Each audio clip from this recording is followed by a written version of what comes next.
शिव सनकादिक आदिक इंचित, शेष न पावत पार मेरे वाला जी, शेष न पावत पारे, शेष न पावत पारे।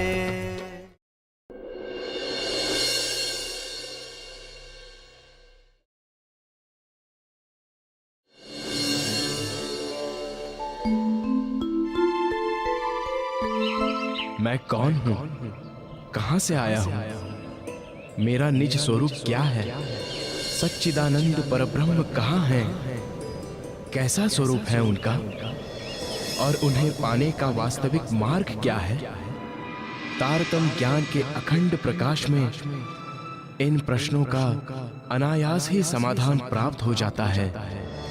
लहराते हुए महासागर की अथाह जलराशि में जिस प्रकार असंख्य बुलबुले पैदा होते हैं और तत्क्षण उसी में लीन हो जाते हैं, उसी प्रकार महामाया से असंख्य लोग पल पल में प्रकट होते हैं और उसी की गोद में समाप्त हो जाते हैं। और इसी महाशून्य में प्रकट होता है आदि नारायण का स्वरूप, जो अक्षर ब्रह्म का स्वाप्निक मन होता है। संपूर्ण सृष्टि का संचालक यही है। इसी की चेतना का प्रतिभास सभी प्राणियों के रूप में दृष्टिगोचर होता है।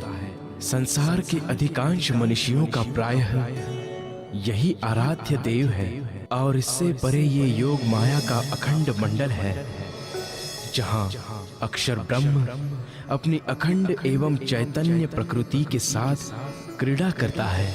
ये अद्वैत भूमिका है। यहाँ के कण कण में चैतन्यता, अखंडता एवं ब्रह्म रूपता के दर्शन होते हैं। ये वेदों में चतुष्पाद विभूति के रूप में वर्णित हैं। भगवान शिव, महाविष्णु, संकादिक, शुकदेव आदि की ध्यान क्रीड़ा का यही स्थान है।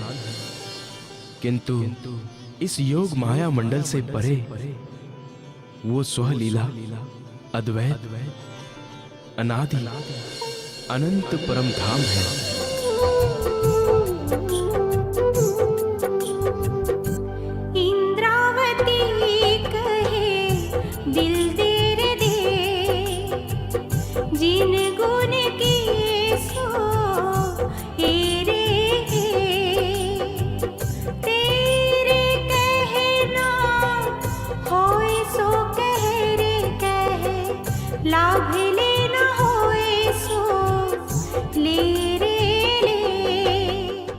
हे सद्गुरु महाराज, कृपा करके मेरे अवगुणों को बताइए, उन्हें मुझसे दूर करने का उपाय बताइए, ताकि मेरा हृदय निर्मल हो सके। भला तुम में कोई अवगुण कैसे हो सकता है मेहरराज? तुम तो परम धाम की निर्मल आत्मा इंद्रावती हो। मेहरराज जी सद्गुरु महाराज के इस उत्तर से संतुष्ट नहीं हुए। अपने मन पर नियंत्रण करने के लिए वे दिनों दिन आहार की मात्रा कम करने लगे, जिससे वे कमजोर होने लगे। वे अपने मन की परख करने बाजार जाते और किसी वस्तु पर मन आकर्षित होता तो वे कठिन खंडनी के वचन कहकर मन को फटकार लगाते कि हे चंडाल मन, तू कब तक इस माया में भटकता रहेगा? क्या अब भी तू माया से तृप्त नहीं हुआ? कोई मित्र सामने दिखता तो मुंह छिपाकर निकल जाते कि वो संसारी बातें करेगा, जिससे मेरा मन दूषित हो जाएगा और ध्यान में बाधा होगी। इतना ही नहीं, मेहराज जी ने माया मोह का रूप समझकर अपने घर की संपत्ति एवं पत्नी के आभूषण भी ले लिए।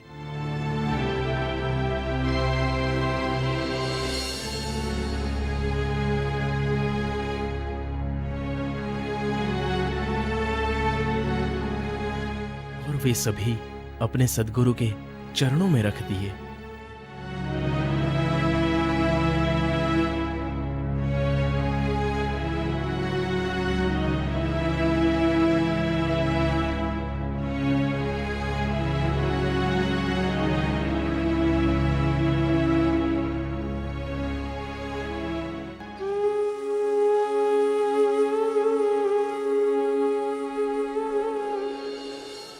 मिहिरराज जी सदगुरु जी की चर्चा बहुत ही ध्यान से सुनते, उस पर गहन चिंतन करते और उसे जीवन में उतारने का पूरा प्रयास करते। इतनी तपस्या करने के बाद उनका हृदय अत्यंत निर्मल हो गया। परम धाम एवं ब्रिजराज की चर्चा सुनते उस समय उनकी आंखों से आंसू बहने लगते, किंतु उनका शरीर अत्यंत कमजोर और कृशकाय हो गया। तब धामधनी की कृपा से उन्हें परमधाम एवं अपनी परात्म की एक झलक देखने को मिली।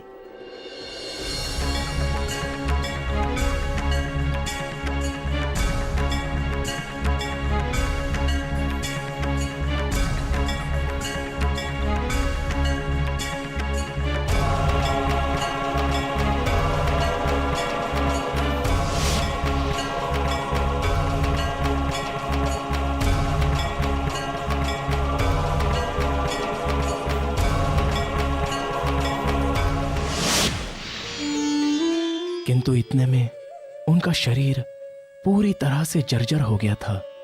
उनकी ऐसी दशा देखकर बाल भाई एक दिन सदगुरु धनी श्री देवचंद्र जी के पास आती है।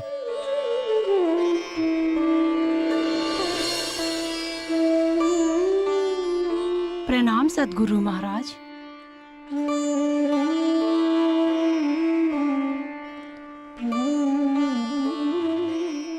प्रणाम। आओ बालबाई, कहो कैसे आना हुआ? मैं मिहिरराज जी के गिरते स्वास्थ्य से बहुत चिंतित हूँ सदगुरु। आप स्वयं ध्यान दीजिए, वे अत्यंत कमजोर हो गए हैं और उनका शरीर पीला पड़ गया है। एक भाई गोवर्धन तो पहले ही जा चुके हैं और अब ये भी शरीर छोड़ने की स्थिति में पहुंच गए हैं। आपको कुछ न कुछ तो करना होगा। आप मिहिरराज जी को अपने पास बुलाइए और इसका कारण पूछिए और उन्हें समझाइए। ठीक है बालबाई, आप चिंता ना करें। कल जब वे चर्चा में आएंगे तब मैं उनसे बात कर लूंगा। प्रणाम सदगुरु महाराज। प्रणाम।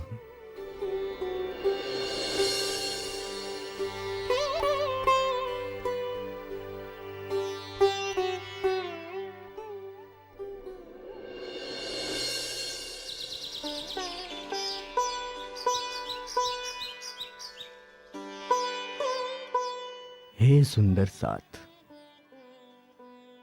वो परम धाम प्रेम आनंद का धाम है, आत्माओं का निज घर है। वहां दुख का नामो निशान भी नहीं है। श्यामा जी राज जी की हृदय स्वरूपा है। सखियां श्यामा जी की अंग रूपा है। वे सागर से उनकी लहरों एवं सूर्य से उनकी किरणों के समान एक स्वरूप है। वहां के कण कण में पर ब्रह्म का ही स्वरूप है। सच्चिदानंद स्वरूप है। कण कण चेतन है, तेजोमयी है। सुगंधित है, कोमल है, प्रेम का ही स्वरूप है। प्रेम दिखाऊं तुमको साथ जी, प्रेम दिखाऊं तुमको साथ जी, जित अपना मूल वतन प्रेम धनी को अंग है, प्रेम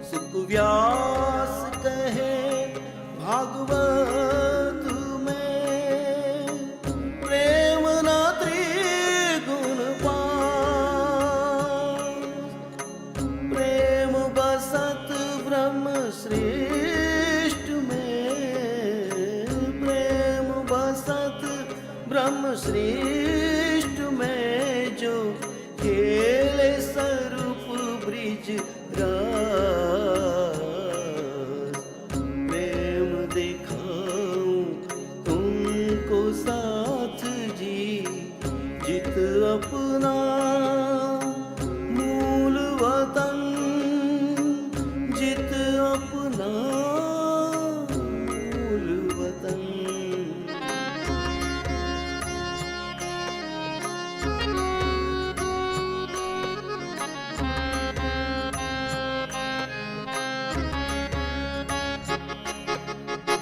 प्रेम शब्द तो कहा जो हुआ ब्रह्म के घर, सो तो निराकार के पार, सो इत दुनी पावे क्यों कर, प्रेम दिखाऊं तुमको साथ जी, जित अपना मूल वतन, जित अपना मूल वतन।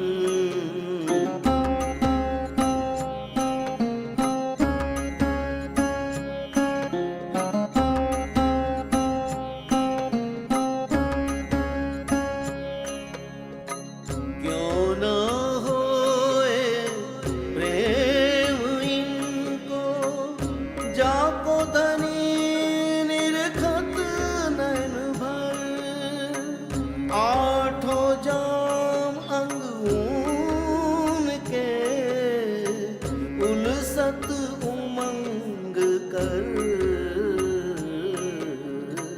प्रेम दिखाऊं तुमको साथ जी, जित अपना मूल वतन, जित अपना मूल वतन।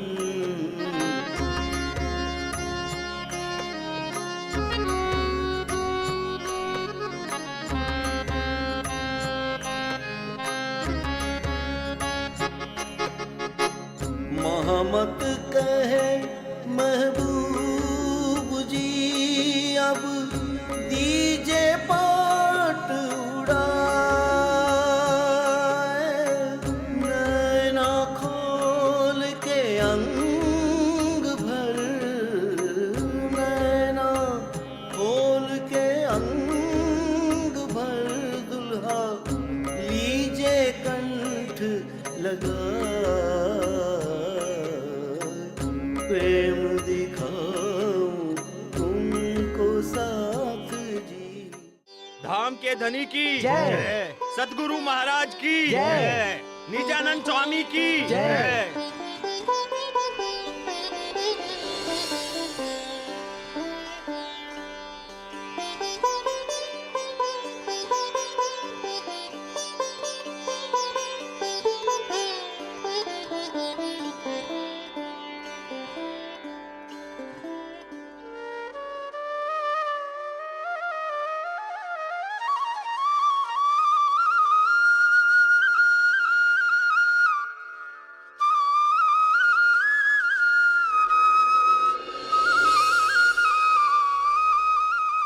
मिहिर, जरा रुको।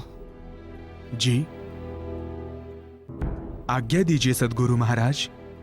मिहिर, मुझे तुम्हारी कसनी के बारे में पता चल गया है। आज तुम मुझे स्पष्ट रूप से बता दो कि तुम्हारे दिल में क्या चल रहा है। क्यों तुम इतनी तपश्चर्या कर रहे हो? हे सद्गुरु महाराज, कृपया आप मुझे मेरे अवगुण बता दीजिए कि क्यों मुझे परम धाम नहीं दिखाई पड़ता। मिहिर, मैंने तुम्हें पहले भी बताया है कि तुम परम धाम की निर्मल आत्मा इंद्रावती हो। तुम में कोई अवगुण नहीं है। क्या तुम्हें मेरी बात पर विश्वास नहीं है? ऐसी बात नहीं है सद्गुरु महाराज। जब आप मेरे सामने परम धाम का वर्णन करते हैं, धाम धनी के स्वरूप का वर्णन करते हैं, तो मेरी आंखों से आंसू बहने लगते हैं। मेरे मन में उन्हें देखने की तड़प पैदा हो जाती है। किंतु मिहिरराज, परम धाम और धाम धनी का दर्शन होना कोई सांसारिक वस्तु नहीं है कि तुम्हें प्राप्त हो जाए। धाम धनी तो स्वयं सद्गुरु महाराज के हृदय में विराजमान है। यदि तुम्हें इनकी पहचान हो जाती है तो तुम अपने सद्गुरु महाराज से एक पल भी दूर नहीं होते, बल्कि उनकी प्रदक्षिणा ही करते रहते। मिहिर, तुम यही जानना चाहते हो ना कि मुझे परम धाम दिखाई पड़ता है, किंतु तुम्हें क्यों नहीं दिखाई देता? तो सुनो, ये सब तुम्हारे या मेरे नहीं, बल्कि मूल स्वरूप राज जी की इच्छा से ही होता है। वे ही मेरे तन में विराजमान होकर परम धाम का वर्णन करते हैं और मेरे धाम गमन के पश्चात ही वे तुम्हारे तन में विराजमान होंगे। तब तुम्हें भी परम धाम दिखाई पड़ने लगेगा। इसके लिए तुम्हें धीरज धरना होगा।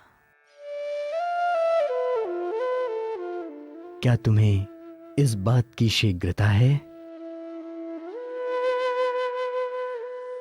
कि मैं देह त्याग कर दूं? नहीं सद्गुरु महाराज, ऐसी बात तो मैं सपने में भी नहीं सोच सकता। मुझे क्षमा करें। मैं वचन देता हूं कि ऐसी बात मैं दोबारा कभी नहीं करूंगा।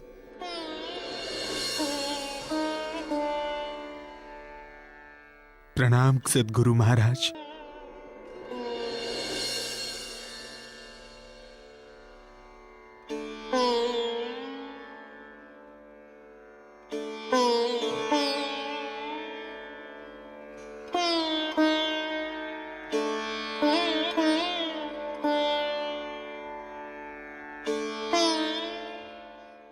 हे सद्गुरु महाराज, मुझे डर है कि इनका चित्त दोबारा उस चिंतन में फिर ना लग जाए, इसीलिए आप उन्हें किसी सांसारिक कार्य में लगा दीजिए जिससे उनका ध्यान बट जाए। मैं भी यही सोच रहा था बालबाई। तुम चिंता मत करो, मैं कल ही इसकी व्यवस्था करता हूं।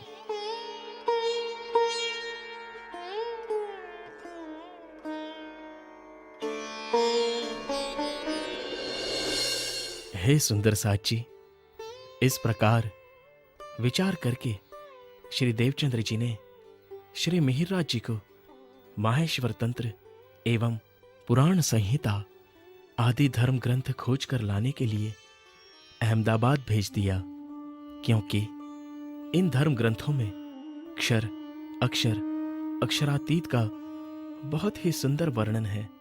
और कुछ समय पश्चात धनी की कृपा से जब श्री मिहिरराज जी अहमदाबाद से ग्रंथ लेकर आए तो देवचंद्र जी ने उन्हें संवत 1703 में गांगजी भाई के भाई खेता भाई की आत्म जागृति के उद्देश्य से अरब जाने का आदेश दे दिया। मिहिरराज, तुम्हारे लिए एक महत्वपूर्ण सेवा का कार्य है। यदि तुम करना चाहो, गांजी भाई के बड़े भाई जिनका नाम खेता है, वो धन कमाने के उद्देश्य से 25 वर्षों से अरब देश गए हुए हैं।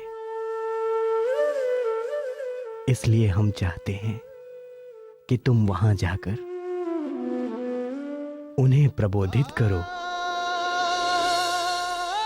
और समझा बुझाकर यहां लाओ। इससे 2 कार्य होंगे। एक, उनकी आत्म जागृति होगी और दूसरा, उनके धन से सुंदर साथ की सेवा होगी।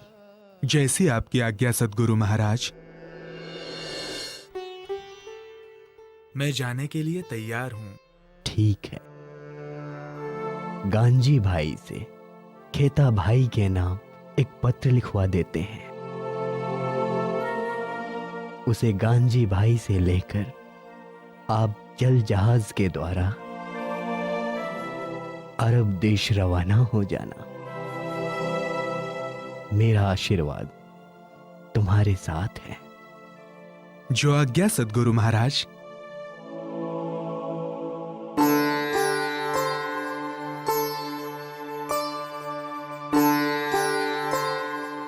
प्रणाम।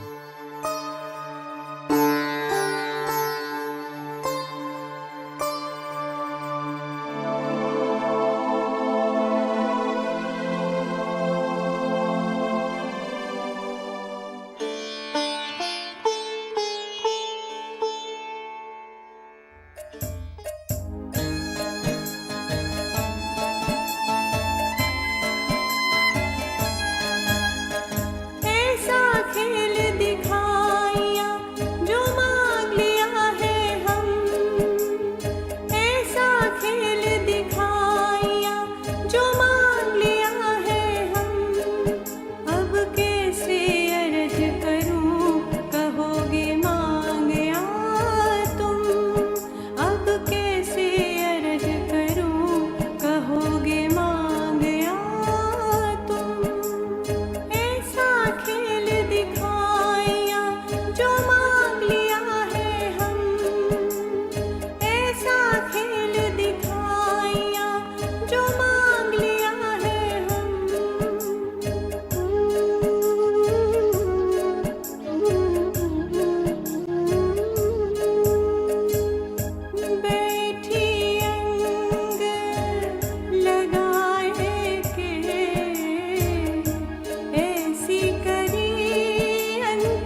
खेल दिखाया जो मांग लिया है हम, ऐसा खेल दिखाया जो मांग लिया है हम।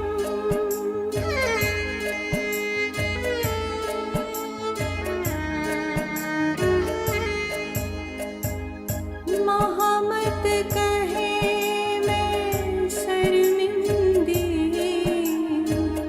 सब अवसर गए भूल, ऐसे न जो दागिनी ने, क्यों कहूँ करो सनकुल,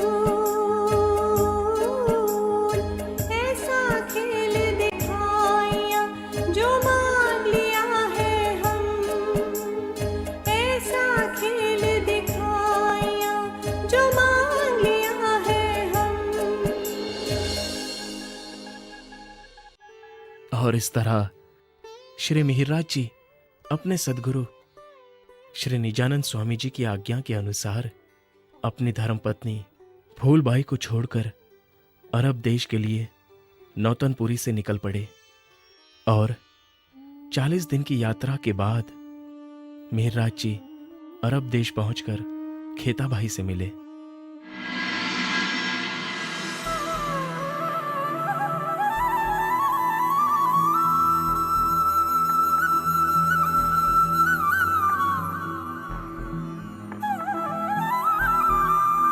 प्रणाम श्रीमान।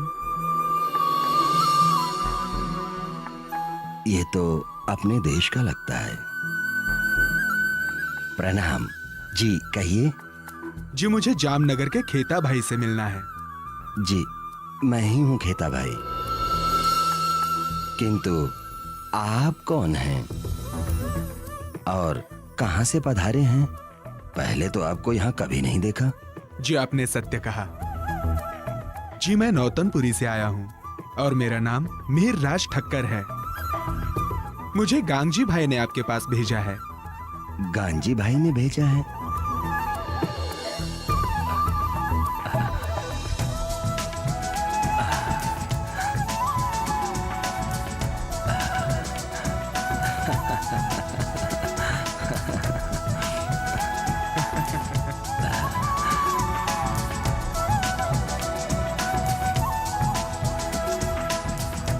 आपसे मिलकर बड़ी प्रसन्नता हुई। आपका स्वागत है प्रियवर। सच आपको देखकर ऐसा लगा था कि जैसे आप कोई अपने ही हैं। ऐसा आपको क्यों लगा? आपके तन से अपने देश की मिट्टी की महक जो आ रही है। सच भाई, बहुत दिनों बाद अपने देशवासी को देखा है। आइए घर चलते हैं। अरे सुनो भाई। जी मालिक। जाकर हमारे मेहमान के लिए शुद्ध शाकाहारी भोजन का प्रबंध करो। जी। आइए प्रियवर। जी।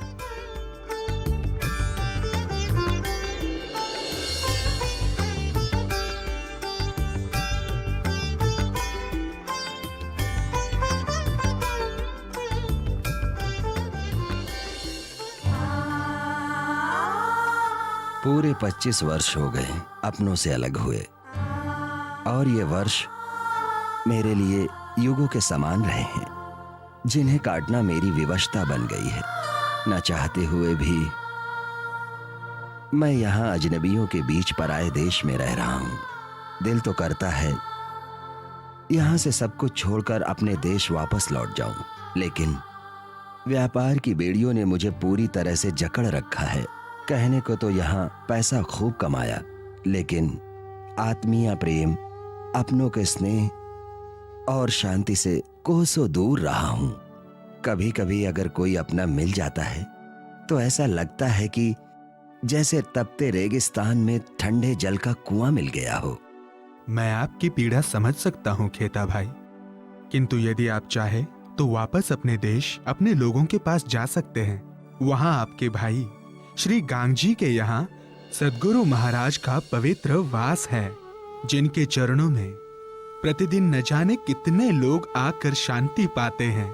आध्यात्मिक सुख का आनंद लेते हैं, फिर आप उस सुख से वंचित क्यों रहे?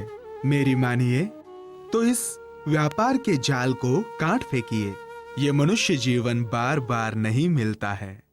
बहुत कमा ली धन दौलत, अब आत्मिक धन भी कमाएं, पुण्य कमाएं। आपने मेरे मन की बात कह दी महाराज जी, किंतु व्यापार का फैला हुआ जाल काटना इतना आसान नहीं है। इसे समेटने में वर्षों लग सकते हैं। इसके लिए मुझे आपका सहयोग भी चाहिए। मैं आपके सहयोग से धीरे धीरे अपना व्यापार समेटकर आपके साथ अपने देश वापस जाऊंगा और अपने लोगों से मिलूंगा। ये तो बहुत अच्छी बात है। अब आप बताइए कि मुझे क्या करना है? आप हिसाब किताब, लेन देन का काम करने में मेरी सहायता कीजिए। ठीक है, मैं आज से ही ये काम संभाल लूंगा। जी जी, बहुत अच्छा। मालिक, दस्तरखान तैयार है। ठीक है, चलिए मेहरराज जी, भोजन कर लीजिए। चलिए चलिए।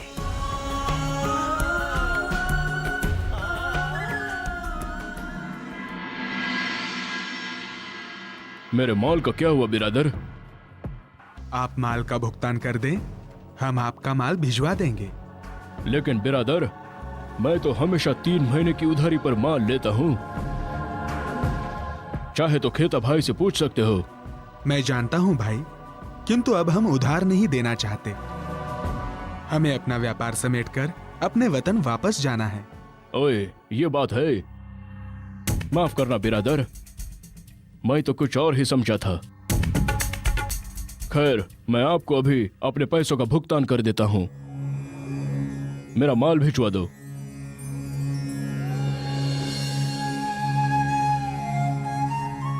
शेख साहब का माल ऊंट पर लदवा दो। जी।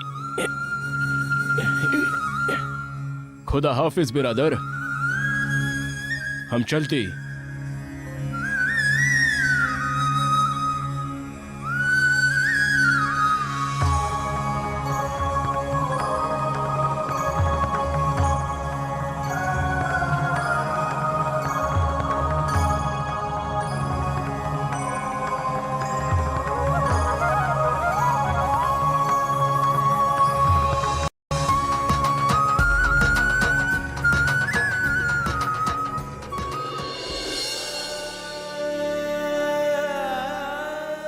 मेहरराज जी, ये सब लोग जामनगर के ही हैं। इन्होंने जैसे ही सुना कि आप जामनगर से आए हैं, तो ये सब आपसे मिलने आ गए।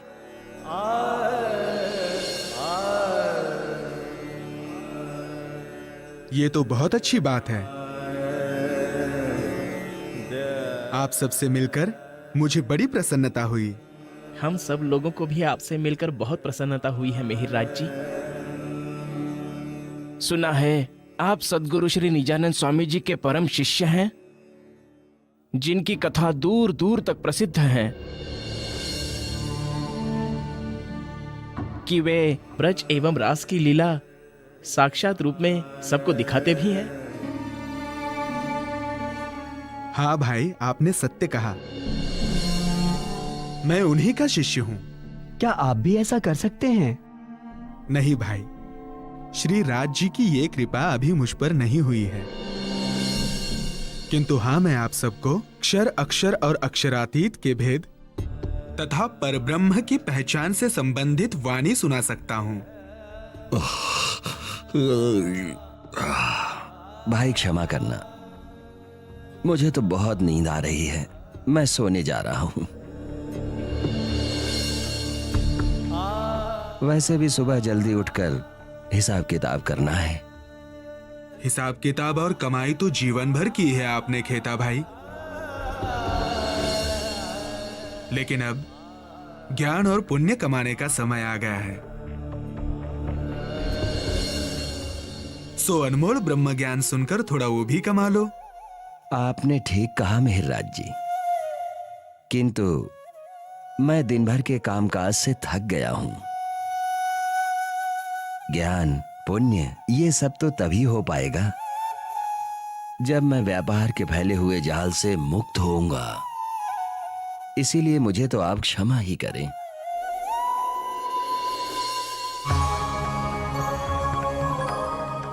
मिहिर राज जी, यदि आप हमें परम धाम की चर्चा सुना दें तो आपका बड़ा उपकार होगा। अवश्य, ये तो मेरा सौभाग्य होगा। वो दिव्य ब्रह्मपुर धाम,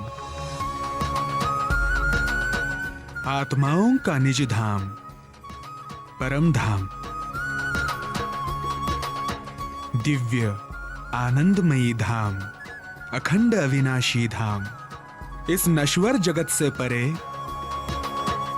क्षर अक्षर से परे, हद बेहद से परे है। वहां प्रेम ही प्रेम है, आनंद ही आनंद है, दुख का नामो निशान भी नहीं है। वहां रंग महल है जो ब्रह्मात्माओं की आनंद की लीला का स्थान है। दिव्य यमुना जी हैं, 7 घाट है।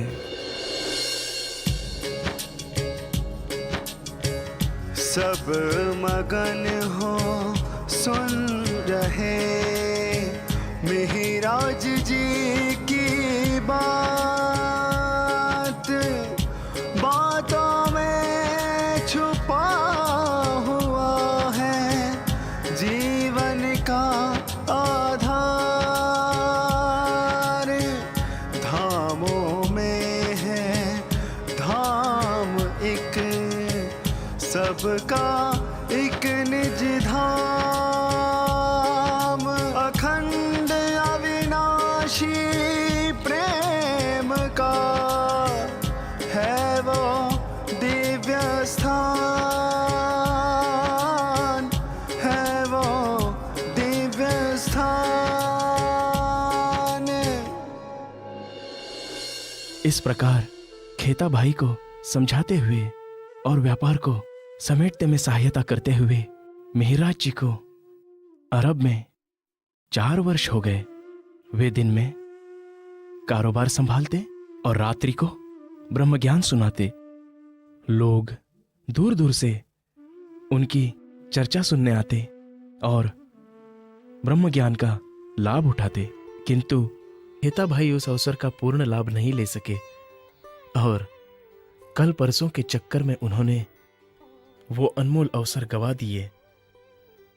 मनुष्य वर्षों की योजना बनाता है, किंतु मृत्यु एक ही क्षण में उसकी सारी योजना पर पानी फेर देती है। हुआ यूं कि जब मिहिरराज जी खेता भाई के व्यापार के सिलसिले में एक दिन शहर से बाहर गए थे, तब खेता भाई की अचानक मृत्यु हो गई और इसका दुखद समाचार मिहिरराज जी को वापस आने पर मिला।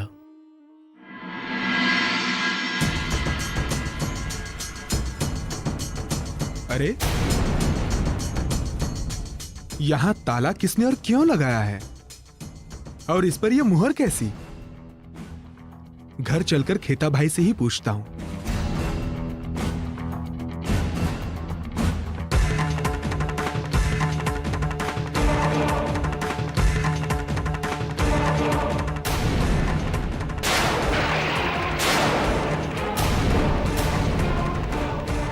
अरे, यहां भी ताला और सरकारी मोहर।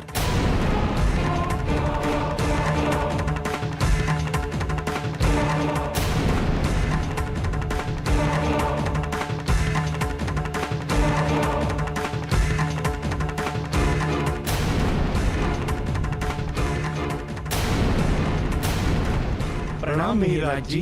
प्रणाम। आप कहाँ गए थे? यहाँ बहुत बड़ा अनर्थ हो गया है।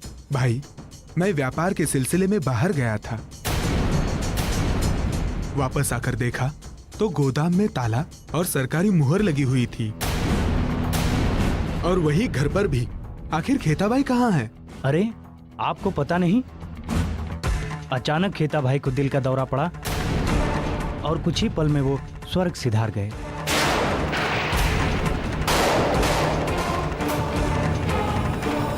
और उनका तो हमने अंतिम संस्कार भी कर दिया।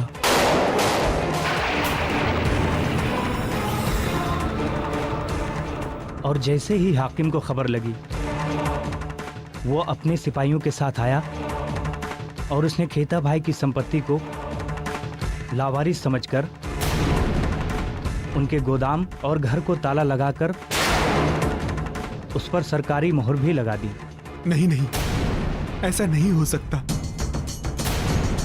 खेता भाई मुझे बीच मझधार में छोड़कर नहीं जा सकते। मैं अपने सद्गुरु महाराज को क्या जवाब दूंगा? जिस जायदाद को कमाने के लिए खेता भाई ने अपने जीवन के 25 वर्ष लगा दिए, जिस पर उनके रिश्तेदारों का हक है, मैं उसे इस तरह सरकारी खजाने में जमा होने नहीं दूंगा। इसके लिए आपको तुरंत हाकिम शेख सालेह के पास जाना होगा और उनसे फरियाद करनी होगी कि आप उनके भाई हैं और उनके संपत्ति के वारिस हैं। ठीक है, लेकिन आप लोगों से निवेदन है कि आप लोग भी मेरे साथ चलेंगे। ठीक है, चलिए, हम सब अभी चलते हैं।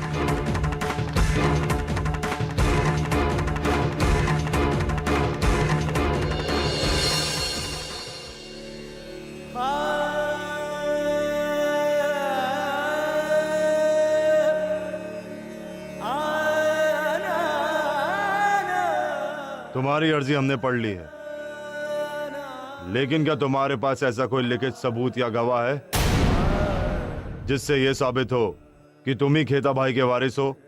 जनाब, ये मेरे साथ कुछ भाई आए हुए हैं जो जानते हैं कि मैं रिश्ते में खेता भाई का भाई लगता हूं और पिछले 4 वर्षों से उनके ही घर रहकर उनका कारोबार संभालता हूं। जी हाकिम साहब, ये बिल्कुल ठीक कह रहे हैं। हाँ हाँ, हाँ, ये ठीक कह रहे हैं। इनकी बातों पर ना जाए सरकार, ये सब भाड़े के टट्टू हैं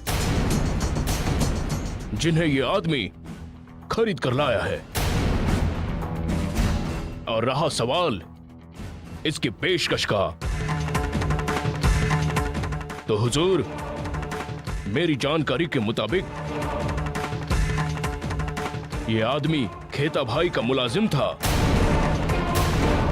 जो उनका हिसाब किताब देखता था। बस इससे ज्यादा इसकी कोई हैसियत नहीं है। तुम्हारे सबूत नाकाफी हैं, इसलिए तुम्हारी अर्जी नामंजूर की जाती है। आप ऐसा नहीं कर सकते। मैं उनका भाई हूं, उनका वारिस हूं। उनकी जायदाद पर सिर्फ मेरा हक है। चिल्लाओ मत। अगर तुम्हारे पास कोई पुख्ता सबूत है तो लाओ, वरना दफा हो जाओ यहां से।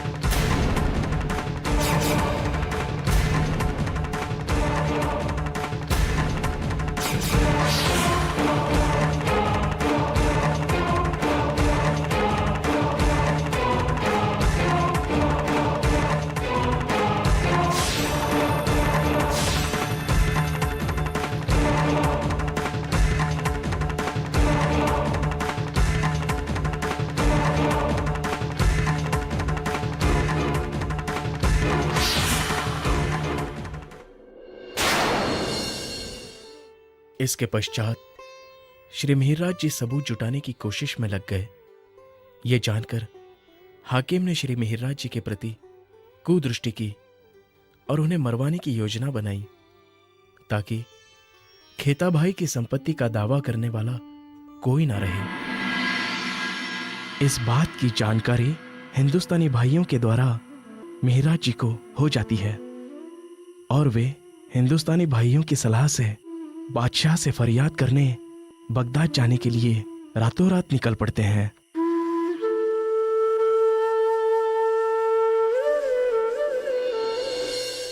मन में न्याय की उम्मीद लिए मिहिरराज जी बगदाद पहुंच गए, जहां वे दरबार में 2 महीने तक चक्कर लगाते रहे, किंतु किसी ने भी उनकी फरियाद न सुनी, बल्कि उनके साथ बदसलूकी की गई और अपनी लाख कोशिशों के बावजूद बादशाह से नहीं मिल पाए।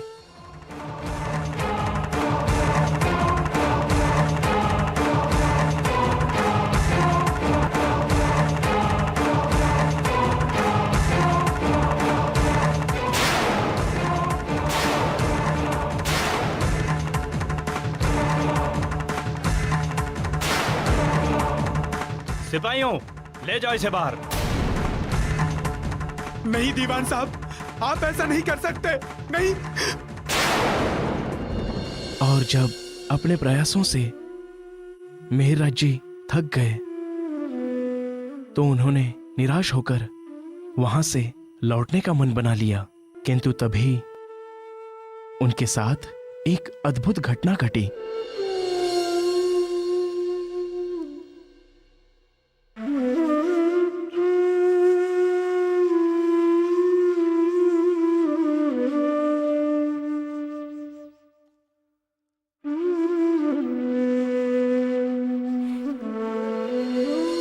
यदि मैं इस तरह खाली हाथ नौतनपुरी गया तो एक तरफ मेरे सदगुरु महाराज जी की आज्ञा की अवहेलना होगी और दूसरी तरफ खेता भाई की कमाई सरकारी खजाने में चली जाएगी। मैं क्या करूं? कुछ समझ में नहीं आ रहा है। हे सदगुरु महाराज, कुछ तुम मदद करो।